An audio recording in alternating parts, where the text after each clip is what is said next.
Hello, and welcome to the first video of the FP3 chapter, Integration. With this chapter we're going to be doing a bit with the hyperbolic functions. So on the screen the starter is to review these 6 things. Pause the video now and write these down if you've got time. I'm quickly going to go through them on the screen. Sin x is e to the x minus e to the minus x over 2. Cos x is e to the x plus e to the minus x over 2. And tan x is sin x over cos x is equal to e to the 2x minus 1 over e to the 2x plus 1. If we differentiate sin x, we get cos x. If we differentiate cos x, we get sin x. Remember, no negative on that. And if we differentiate tan x, we get sec squared x. Okay, an overview of this quite chunky chapter. There's a lot in this chapter. This video we're just going to look at some standard integrals, most of which you can find on the formula sheet in one form or another. We're going to have to review some P4 methods, which you may not have done yet, but you'll do that in your P4 work. Integration by substitution, completing the square by parts, reduction formulae, and then some application, finding the length of an arc of a curve and finding the surface area of revolution, which is similar to something you do in P4 called the volume of revolution. So this chapter overlaps a lot with the P4 work. I'll leave it to you whether you want to dive into this even if you haven't done that, or if you want to put it off until you've done that in P4. So for this video, some standard integrals. If you've got time, and if you're interested in giving this a go yourself, pause the video and see how many of these you can work out from what you already know. I'll walk through it one by one. The integral of sin x, we know that is going to be cos, because the derivative of cos is sin. Similarly, the integral of cos, I hope you already know that that is going to be sin x, because it's the reverse of the derivative of sin.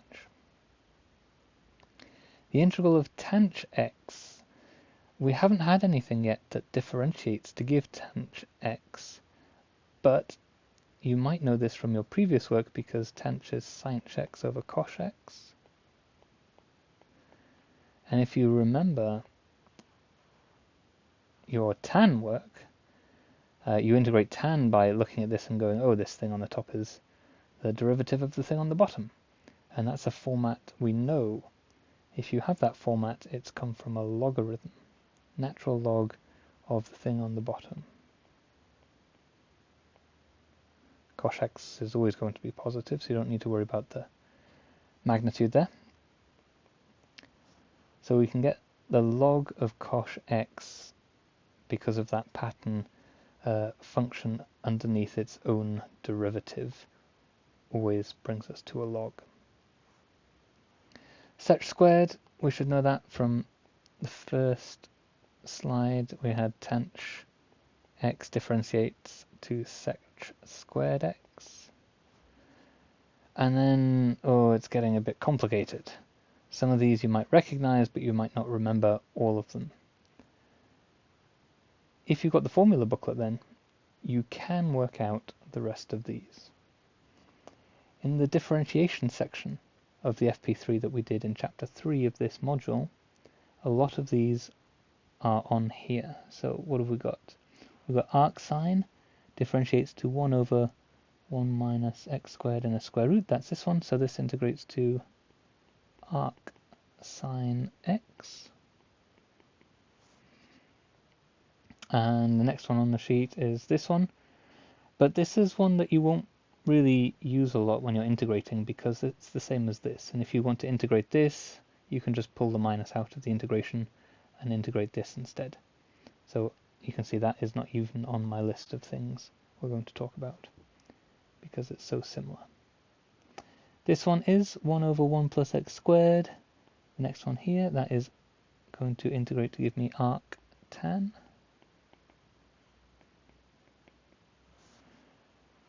And then these ones we've done. 1 over the square root of 1 plus x squared is the next one, r sinh.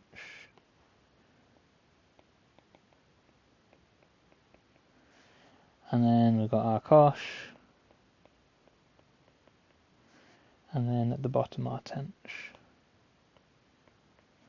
So all of these can be found straight away by reversing your differentiation.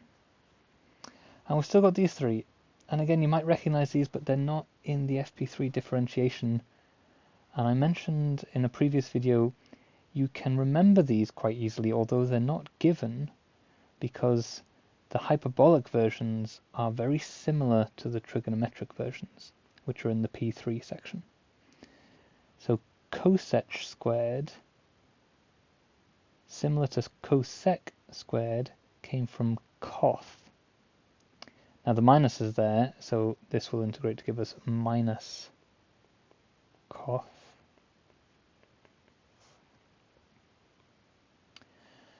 Then sec-tanch. If you remember, I said the difference here is that if you want to put this into hyperbolic, this one is negative as well. So bringing it back, integrating it, will give us a negative sec.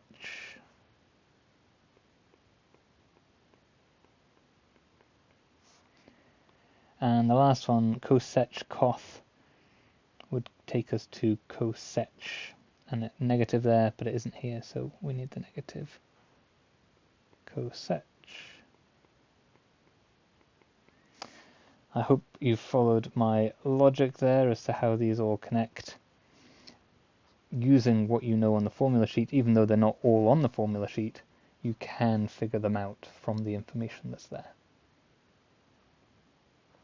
So here is the list. And just to re-emphasize that, only 3 of these are on the booklet as written, but a lot of the others are in there somewhere. These ones here, you don't need to reverse the differentiation because they're actually here in a more general format, where a is just equal to 1. We'll get you back to these. And these ones aren't in the booklet anywhere as such, but if you remember that sneaky little trick, then you can make it more easy on yourself to remember them in the exam. A little note, I hope they fixed this, but they might not have. In the formula booklet there's a little mistake. This bit here is stuck on the end of this line, whereas I think this bit, this fraction, should be on a new line, and it doesn't have this. I've added this on the text on the screen here, that this one goes to this. If you integrate this, you get this. So I would check that in your formula booklet.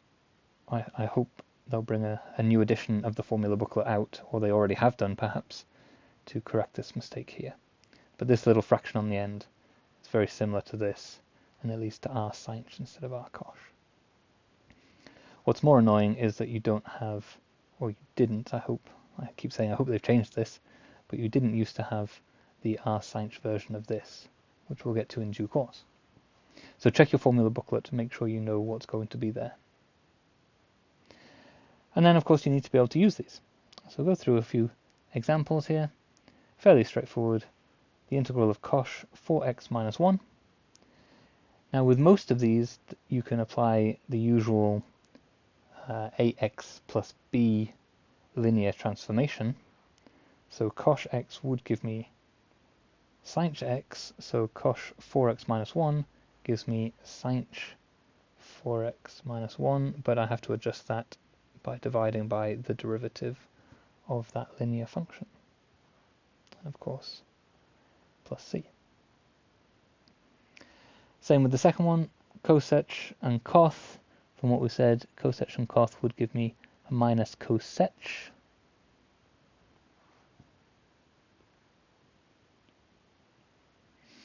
And of course this works because both of these are 3x. So this also is 3x. But then I need to adjust that with a 1/3 in the front.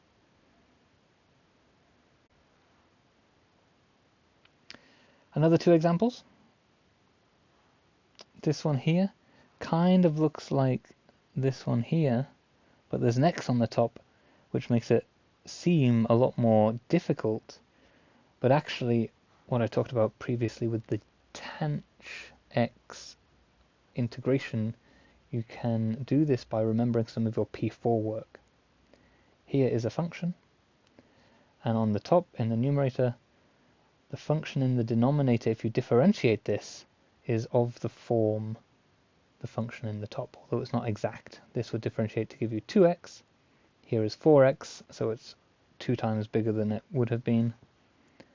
So I can pull that out if I was going to be really clear on where this is going.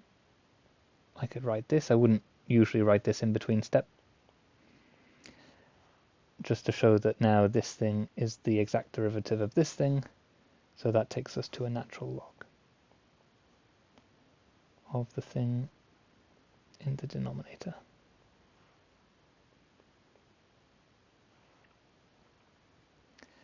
So as you're working through these, don't forget the work you got from P4.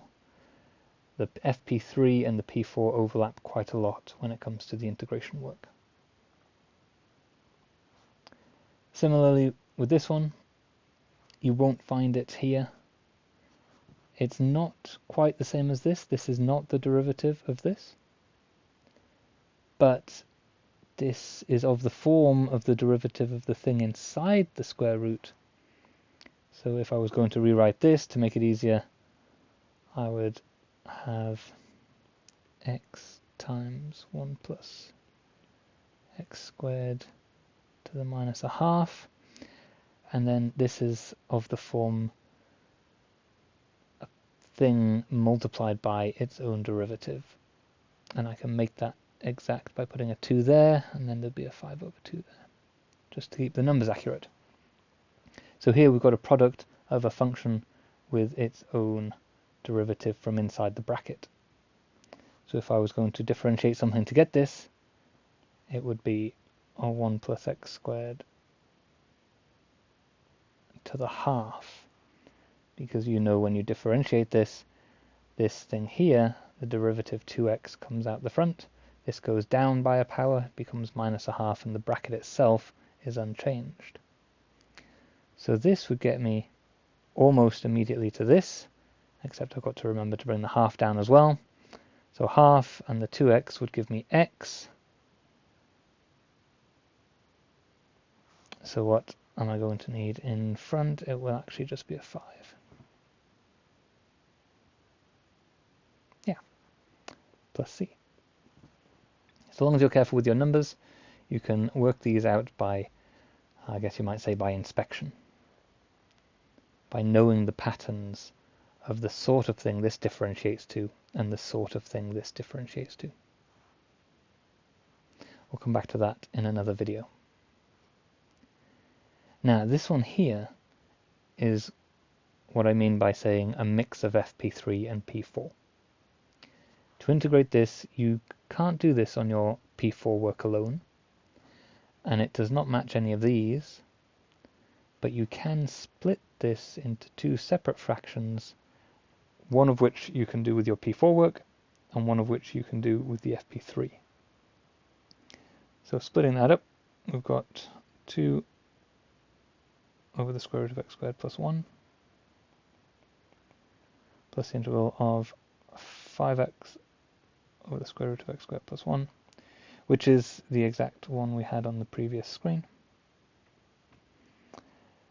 So we know that this is 5x squared plus 1 to the half. And this one here, if you bring the 2 out the front, this exactly matches one of our functions over here, this one. So this integrates to r sin x. And there's a 2 in the front, so that's 2 r sin x plus 5 times x squared plus 1 to the power half plus c. So with these new results and some of your previous integration work, you should now be able to do the questions from exercise 4a. And we'll delve into some of the more complicated ones in the subsequent videos. Perhaps I will see you there.